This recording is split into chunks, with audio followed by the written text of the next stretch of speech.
These popular party palaces are places where we go to see and be seen, to mingle, to momentarily escape from the mundane.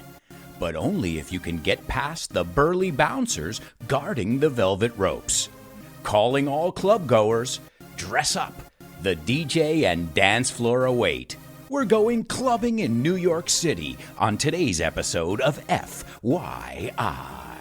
Welcome to For Your Info.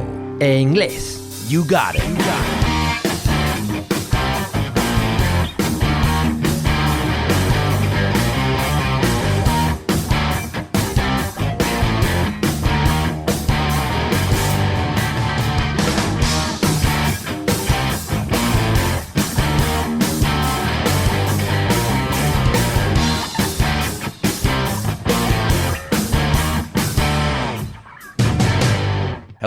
Hello, everybody, and welcome to another exciting episode of FYI.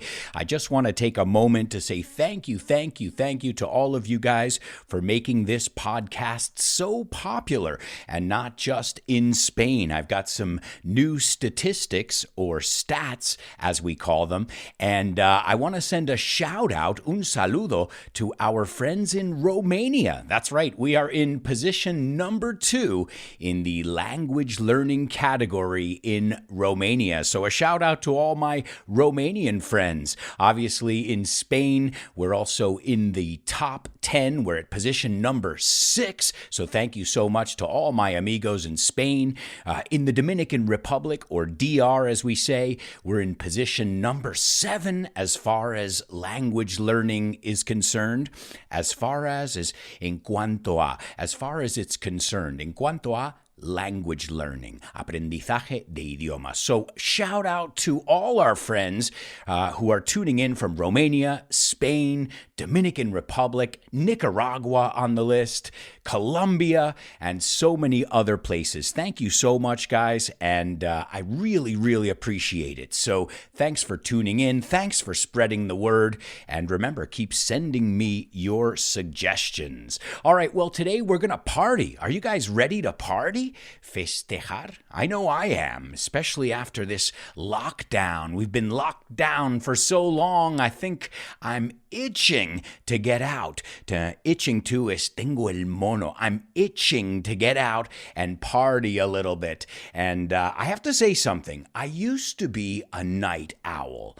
A night owl is somebody who functions better at night as opposed to a morning person, somebody who functions better in the morning. But when I was growing up, I was a night owl. I can't say the same anymore, but I still remember those days, and every time I think back, it's just a wonderful memory of dancing, partying, and having fun until the wee hours of the morning. The wee hours of the morning is la madrugada. Remember, if you guys want to express this idea in English, we were partying until 5 a.m. You could say 5 in the morning, but it would just be easier to say a.m. So, are you guys ready to party? Great. Let's take a look at our intro. As always, I like to use a lot of alliteration, and I said these popular party palaces. Now, careful with this word popular. He oído mucha gente decir popular, and it's popular. The U is pronounced like the letter U. Popular party palaces. And a palace is obviously un palacio. And they're places where we go to see and be seen. And this is very interesting because there's something in New York that we call people watching. And what is people watching? Well, it's just checking out all the interesting people that are walking around New York, or walking around a club in this case.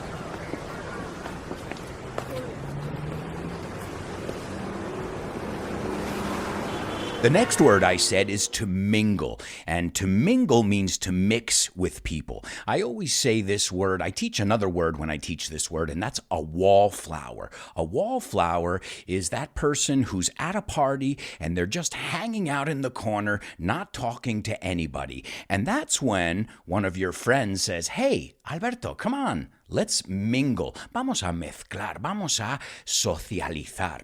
And then I said to momentarily, that's right, momentarily, por un momento, escape from the mundane. And this is an interesting word because it reminds me of the Spanish word mundo, but the word mundane means rutinario. It's something that's boring, it's routine, it's everyday. And that's something that nightclubs can do. They can take you to another place, even if it's just for one night or for one moment. But it's not that simple. Yeah, well, I have to say, in New York at least, they have strict door policies. And what is a door policy? That means the people that they let into a club. And a lot of times it doesn't have to do with how much money you have or anything like that. It's all about the way you look or the vibe that you give off. The vibe is las vibraciones, la energía. So you have to get past the burly bouncers. I use these words on purpose. Burly. What does the word burly mean? Well, burly means big, fornido, fuerte, strong. And a bouncer, un botador, literalmente, a bouncer is the person who is standing in front of the club and deciding who can come in and who can't come in. I think you call them gorillas in Spain. Portero is the real word, but yes, these burly bouncers that are guarding the velvet ropes. And the velvet ropes son estas cuerdas de terciopelo. You see them a lot of times in front of a club. Then I said, calling all club goers. Now, this is an interesting word because a club goer is somebody who goes to a nightclub. So then what is a church goer? You guessed it, somebody who goes to church regularly. And a party goer? That's right, somebody who goes to parties very often. So take a look at this suffix goers, calling all club goers. I used to be a club goer. Now, if I have to think about it, I don't remember the last time I went into a club. Then I said, dress up. Now, to dress up is to dress formal, right? It's the opposite of dressing down. To dress down is to dress more casual. Don't do that. In a club, it's always better to dress up. They want you to look sharp. Then I said, the DJ and the dance floor await. Nos esperan el DJ y la pista de baile. You can call it the floor or the dance floor, which is a very logical word in English. And obviously, the word DJ stands for disc jockey. So we're going clubbing, guys. Are you ready to go clubbing? Eso es. Ir de discotecas is to go clubbing. Remember, we don't call it a discotheque. It sounds like it's like very 70s, it's not a common way to say it. We call it a nightclub, or for short, a club. And going clubbing is the idea of going to different clubs. And as I said, I used to be a club goer in New York City in one of the most amazing moments in club history. And as always, I'm going to tell you about my personal experiences here on the show today. So I talked about that velvet rope, and I remember in New York, that was like such a big thing. It wasn't easy to get into some of the hottest clubs. You either had to know somebody or be on a VIP list. Remember, in English, we don't say the word veep, we say VIP. The same way we don't say REM, REM. We say REM, right? We don't say Thea, we say CIA. We don't say Theo, we say CEO. Do you catch my drift? I have to say, I was pretty lucky because I didn't get turned down too much because I usually went with a group of good-looking people. I had a few connections and, I don't remember getting turned down at a club very often. And yes, like many Americans, I had a fake ID. A fake ID is una identificación falsa. Because remember, in the United States, you have to be 21 to drink alcohol.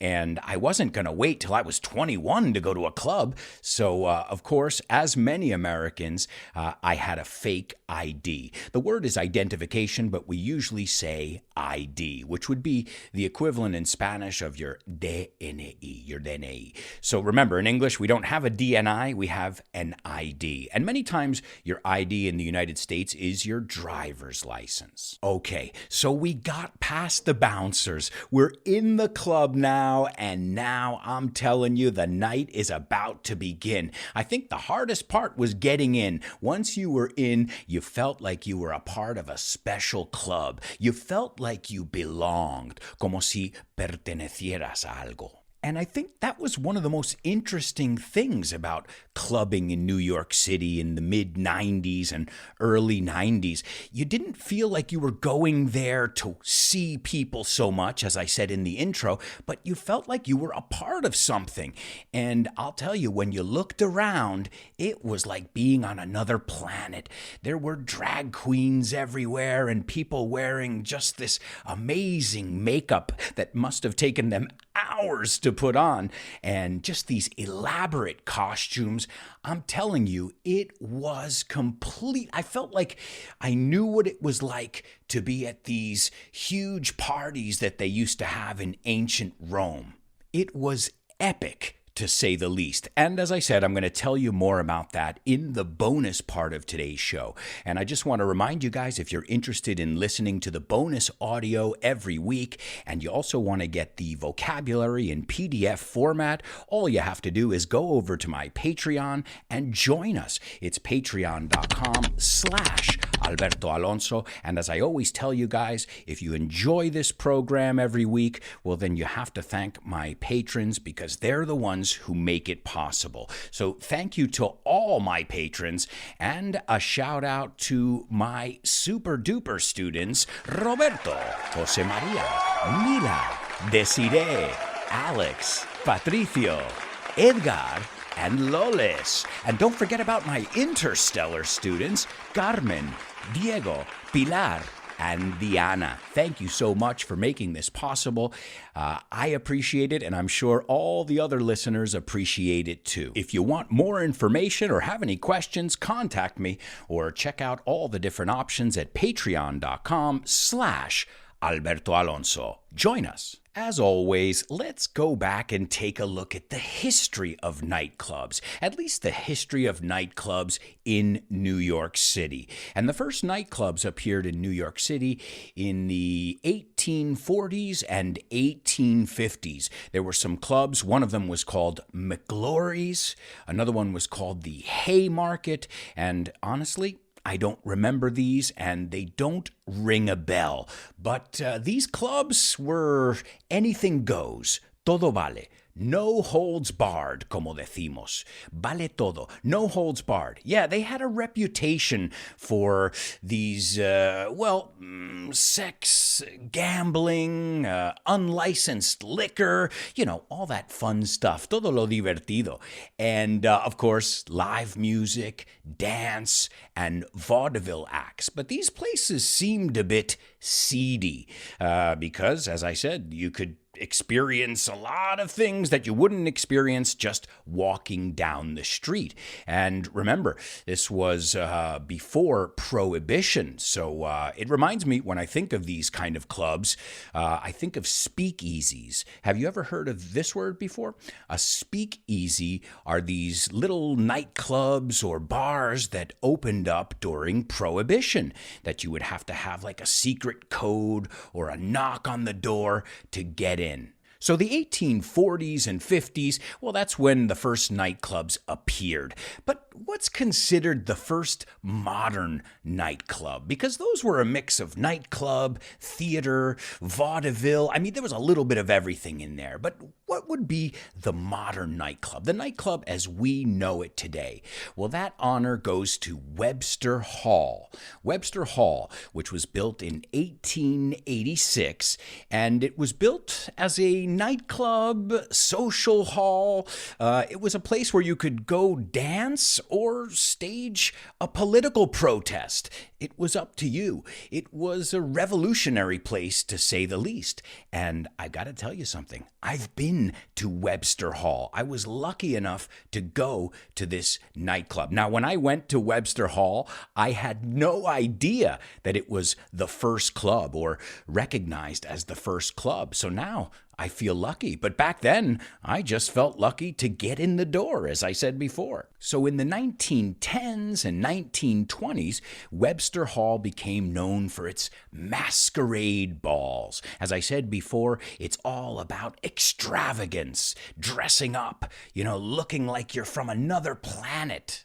I mean, let's be honest, there's always been this hedonistic aspect around nightclubs. It's a place where you can go to get away from everything mundane and see things that you wouldn't normally see, as well as dance the night away and, who knows, even maybe hook up. To hook up is ligar. But then came Prohibition, and as many of you know, Prohibition put a damper on things. To put a damper on things is como ralentizar. Let's look it up. A damper, D-A-M-P-E-R. To put a damper on stuff is sordina? No, impedimento. See, I didn't know that one. A damper. It put a damper on things because, well, what do people do at nightclubs? They drink and they dance. But you know what? Webster Hall didn't care. They didn't pay attention. As many people, they did what they wanted. And you could get alcohol at Webster Hall. And a lot of local politicians, police officers, they were known to turn a blind eye. This is an expression we've looked at in the past. I think in Spanish you say hacer la vista gorda. And there was even a rumor going around that Al Capone, mobster Al Capone, mobster es otra forma de decir mafioso. In fact, the mob es otra forma de decir la mafia. And so it was known that Al Capone, that's right, one of the most famous, or should I say infamous, mobsters ever, was running the show. And, well, I guess who's going to tell him, hey, no alcohol? Not me. I don't care if I'm the chief of police. I'm going to let Al Capone do whatever he wants. Then, in 1970, Webster Hall was purchased. To be purchased is another way to say to be bought. It was purchased by Unity Gallega. That's right, also known as the Casa Galicia of New York. So there's another thing I didn't know. I had no idea about all the history behind Webster Hall when I was dancing over there, and I had no idea that Galicia had something to do with it. So they bought it, and they were using it as a cultural organization as well as a nightclub where they could promote is fomentar Galician and Spanish culture in the United States. And so it's gone through many owners. Let's say this. Ha tenido muchos dueños. And in fact, now it's been leased out to another owner, the Brooklyn Sports Company, something like that it's called. I don't remember the name. But on March 18th, 2008, something very special happened to Webster Hall. And they submitted a proposal. To submit is entregar, I think you say, a proposal to make it a landmark, a New York City landmark, something that is worth preserving. So Webster Hall, a club I used to frequent, is a New York City landmark now, as of 2008. So, as I told you guys, you're not the only ones learning. I've been to the place 100 times. Do you think I ever looked up the history of it? And I'm just giving you guys the tip of the iceberg. Why? Well, we've got a lot of stuff to talk about. New York is full of amazing clubs. I mean, we didn't even mention Studio 54 yet. But let's not jump the gun. No nos adelantemos. No, no, no, no, no. Before we get to Studio 54, we've got to go to the Cotton Club. Now, the Cotton Club was owned by an English gangster. Are you seeing a connection here? Gangsters, mobsters, nightclubs, and I think there's even still a connection to this day. Well, do you know what this guy's nickname was? Are you ready for this? The Killer. Oh my God. Now I know why these places were allowed to do whatever they want. Nobody wanted to mess with them. Nadie quería meterse con ellos. And the Cotton Club was famous for jazz. It brought jazz onto the world stage. People such as Duke Ellington and Ella Fitzgerald and some of the greats played at this place and became known at this place. And they said this, just like many other nightclubs, was a place where anything goes. People were drinking, people were partying, people were smoking reefer. Reefer is another way to say marijuana. In fact, in those days, it was called reefer. And if you listen to a lot of jazz songs, you'll see that word in there because, well, they were partying, they were smoking, they were drinking. And the Cotton Club was a place where everything went. You could do whatever you wanted and see some of the amazing artists, upcoming artists, no? Venideros. And as always, so, we're talking about nightclubs as a place where there's hedonism, where there's drugs and alcohol, but they're also centers for culture. Obviously, if people like Duke Ellington and, these greats were there every night, well, I mean, this is not just a cultural institution. This is a historical institution, the Cotton Club in New York City. And the decor was very important, too. In fact, the Cotton Club looked like a plantation from the South. They really decorated it nicely. And that was an important thing, too. So you needed a good sound system, you needed some good artists, later a DJ, and of course, you needed some cool decor. The place needed to look like it was out of this world. Another way we say extraordinary in English. And speaking of extraordinary, there's no place that was more out of this world than Studio 54. Now, Studio 54, which is located at West 54th Street, was owned by Steve Rubell and Ian Schrager. And they converted this opera house, it used to be an opera house, into the most notorious nightclub ever. And this was during the disco era, as many of you know.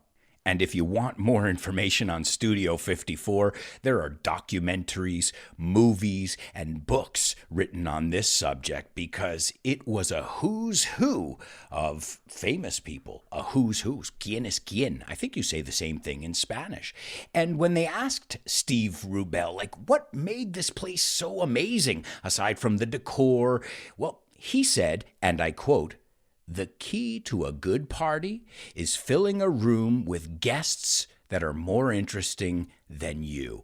And he knew how to do that. Mick Jagger, Cher. It was a who's who, as I said. Anybody who was anybody was going to Studio 54. David Bowie, Andy Warhol. The list is endless. It was decadent, though. And I remember the word decadent in New York sometimes is used as a positive word, because when something is decadent, it's obviously going to fall, right? Decaer makes sense. But also decadent meant it was at its height, estaba en su apogeo.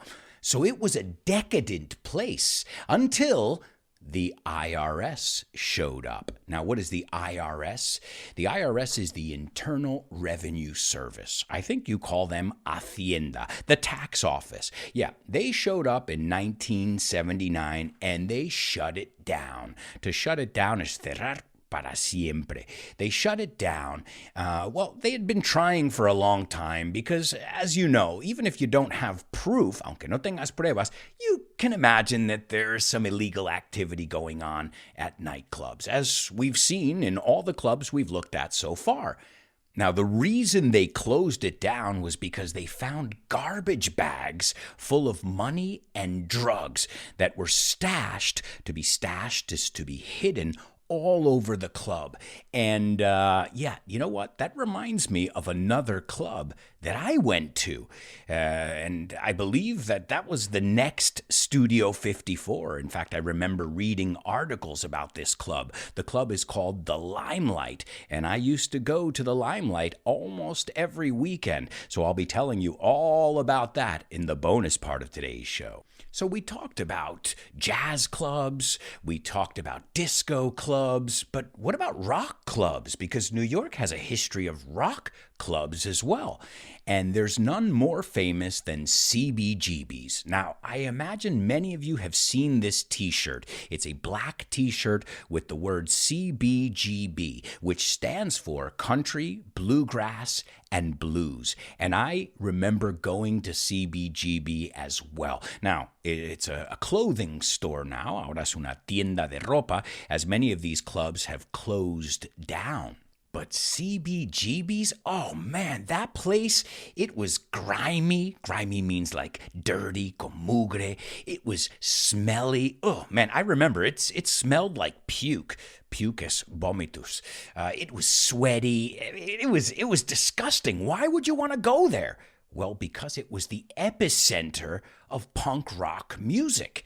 Groups such as the Ramones, the Talking Heads, Patti Smith, all of these avant-garde artists. Avant-garde is a la vanguardia. Well, these avant-garde artists, punk rock artists, I should say, got their start there at CBGB's. And as I said, it closed its doors in 2006, and that was the end of a New York institution. It's sad, but nobody will be able to experience CBGB's again.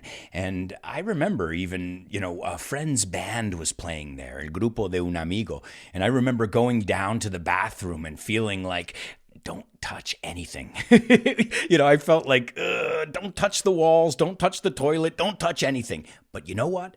It didn't matter. It was an institution. The groups that played the stage were punk rock. And the place was punk rock. The place had its own attitude. It had its own vibe. And I think that's what made CBGB's what it was.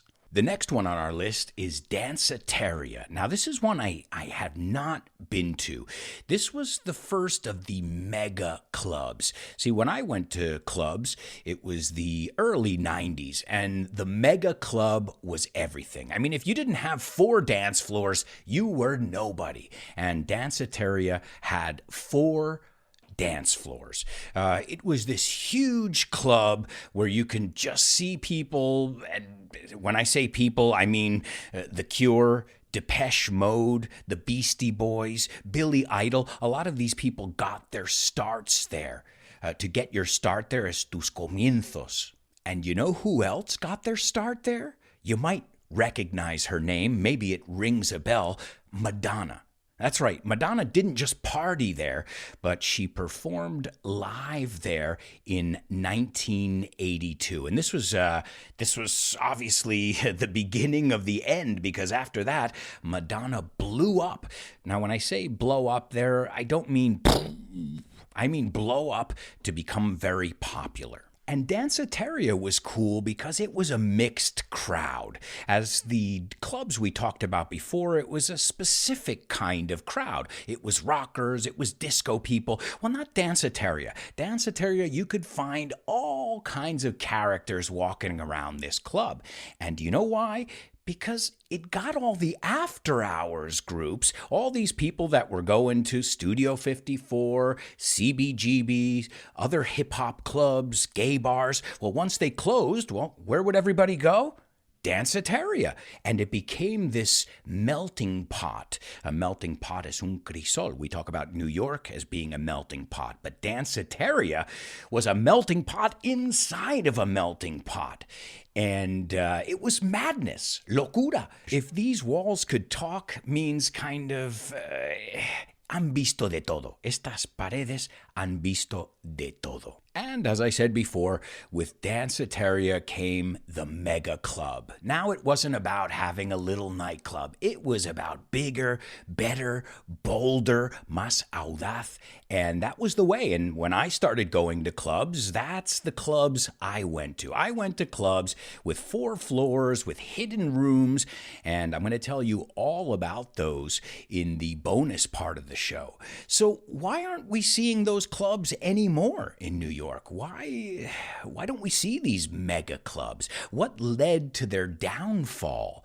Su caída, their downfall. Well, New York had a mayor, un alcalde, and his name might ring a bell. Rudolph Giuliani. Yeah. Not a popular figure.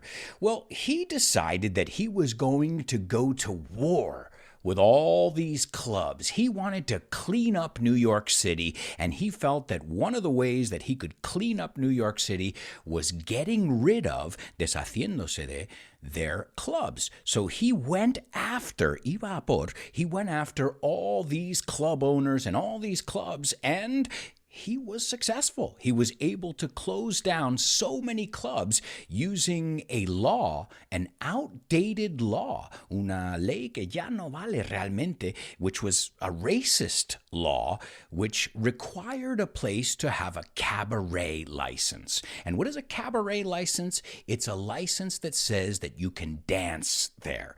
And it was pretty absurd because I remember going to a bar, kind of a bar, it was a bar. It wasn't a club. It was a bar, and they had signs on the wall. Tenían letreros, and it said, "No dancing. We don't have a cabaret license." And I thought it was a joke. I said, you can't, what is dancing? If I just shake my hips, or, what is considered dancing? So, he used these outdated laws to go after these clubs and the club owners. And I understand he was trying to clean up the drugs and all that stuff. But remember, if people want to do stuff, they're gonna keep doing it no matter what. Pase lo que pase. And now in New York City, I guess there are some big clubs still, but after that, I think lounges became more popular. It was more popular to go to a small place, a more intimate place where you could talk, and, well, you weren't as crowded in there.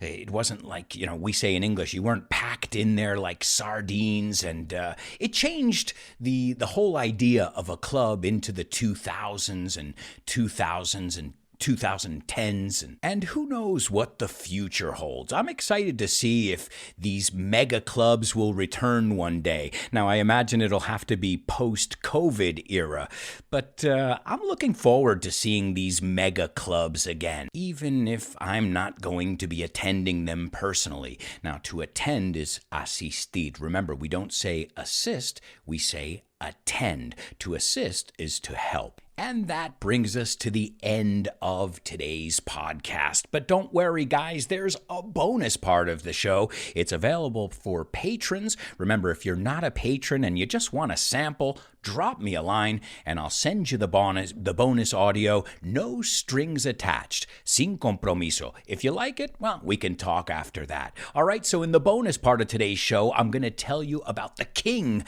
of Clubland.